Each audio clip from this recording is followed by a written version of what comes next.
ব্যাপারটা আত্মসম্মানের। দিন শেষে হচ্ছে মেয়েরা দেশের জন্যই খেলে। গেল ৩০ জানুয়ারি হেড কোচ পিটার বাটলারের বিরুদ্ধে বিদ্রোহ ঘোষণা করেন জাতীয় নারী দলের ১৮ ফুটবলার। সংকট সমাধানে ফেডারেশন বিশেষ কমিটি গঠন করে। কোচ, খেলোয়াড় দুই পক্ষের সাথে বসে দূরত্ব ঘোচানোর চেষ্টা করা হয়। এর মধ্যে বিদ্রোহীদের ছাড়া সংযুক্ত আরব আমিরাতে দুটি প্রীতি ম্যাচও খেলে বাংলাদেশ, যেখানে হারতে হয় আফিদাদের। আরব আমিরাত সফর শেষে ক্যাম্পে ঈদ ছুটি ঘোষণা করে জানানো হয় ঈদের পর ফিরবেন বিদ্রোহীরা। ছুটি কাটিয়ে ফিরলেও সোমবার জিম সেশনে দেখা যায়নি বিদ্রোহীদের। তবে মঙ্গলবার ভোরে ঠিকই অনুশীলনে ফিরলেন বিদ্রোহীরা। এতে ২ মাসেরও বেশি সময় পর নারী ফুটবলে বিদ্রোহের অবসান ঘটল।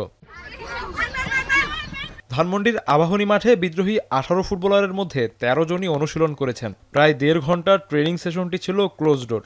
এর মধ্যে আজই ক্যাম্পে যোগ দিবেন তহুরা খাতুন। বয়কটের ডাক দেয়া ১৮ জনের মধ্যে ৪ ফুটবলার ভুটানের লিগ খেলতে দেশের বাইরে। এএফসি এশিয়ান কাপ বাছাইয়ের আগে তাদেরও ফেরার কথা রয়েছে। গুরুত্বপূর্ণ ম্যাচগুলোতে বাংলাদেশের প্রতিপক্ষ মিয়ানমার, বাহরাইন ও তুর্কমেনিস্তান। আগামী ২৩ জুন থেকে ৫ জুলাই পর্যন্ত এশিয়ান কাপ বাছাইয়ের ম্যাচ।